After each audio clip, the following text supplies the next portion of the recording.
Saya pastikan saya tidak terlibat dengan yang namanya 303. Listio Sigit, pecat Kapolda Kapolres yang tak becus berantas judi di daerahnya.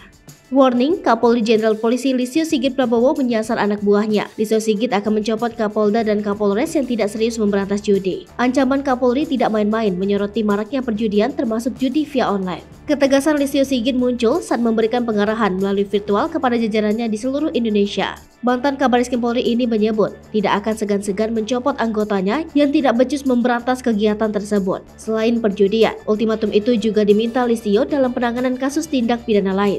Mulai dari peredaran narkotika, perjudian baik konvensional ataupun online, adanya pungutan liar, illegal mining, penyalahgunaan BBM dan LPG, sikap arogan hingga adanya keberpihakan anggota dalam menangani permasalahan hukum di masyarakat. Di sisi lain, Listio menyebut meminta kepada seluruh jajarannya untuk menghindari potensi terjadinya pelanggaran-pelanggaran yang dapat mencoreng nama baik Korps Bayangkara. Hal ini untuk mengembalikan tingkat kepercayaan publik untuk menjaga marwah Polri di mata masyarakat. Untuk informasi, kasus pembunuhan Brigadir J yang akhirnya menyeret mantan Kadif Propam Mabes Polri, Irjen Ferdy Sambo, memunculkan beragam rumor termasuk masalah konsorsium 303 atau judi. Adapun konsorsium 303 judi merujuk pada pasal 303 KUHP menyangkut perjudian.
Hai pemirsa Selipopo TV, jangan lupa komen, like, dan subscribe, serta tonton terus berita-berita terupdate lainnya ya.